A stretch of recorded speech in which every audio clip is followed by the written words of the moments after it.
Hi hello అందరికీ నమస్కారం అండి. ఇది ఏకాంబరేశ్వర టెంపుల్ అండి, కంచిలో ఉంది. మహాదేవుడు ఇక్కడ పృథ్వీలింగ రూపంలో కొలువై ఉన్నాడు. ఇది మెయిన్ గోపురం అండి, చాలా అద్భుతంగా ఉంటుంది. మేము 2 years బ్యాక్ వెళ్ళినప్పుడు ఇది రిపేరింగ్లో ఉండే, కలర్స్ లేకుండా అంత డిమ్గా ఉండే. కానీ మొన్న వెళ్ళినప్పుడు మాత్రము చాలా కలర్స్ వేసి చాలా నీట్గా అద్భుతంగా ఉందండి. లోపల తిరిగి చూడడానికి చాలా బాగుంటుంది. చాలా విశాలమైన గుడి అండి, ప్రశాంతంగా ఉంటుంది.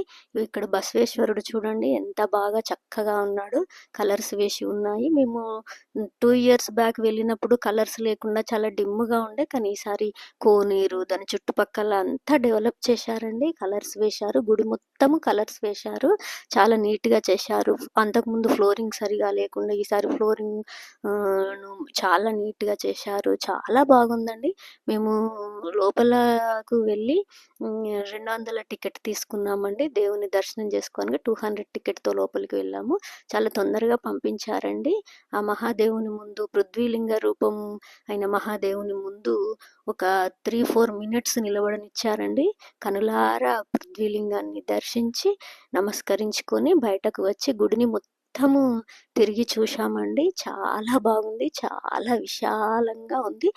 లోపట కూడా చిన్న వీడియో తీయడం జరిగిందండి. నేను సైడ్కి లింగాలు ప్రతిష్ఠించి ఉన్నాయి.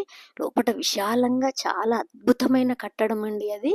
చూడడానికి 2 కళ్ళు సరిపోవు. ఆ స్తూపాలు, స్తంభాలు పైన అసలు ఎంత బాగుంటుందో ఆ గుడి చుట్టూరా ఈ రకంగా ఉంటుంది. ఎంత బాగుంటుందో లోపట అద్భుతంగా అనిపించిందండి. 2 కళ్ళు సరిపోవండి చూడడానికి, చాలా బాగుంటుంది.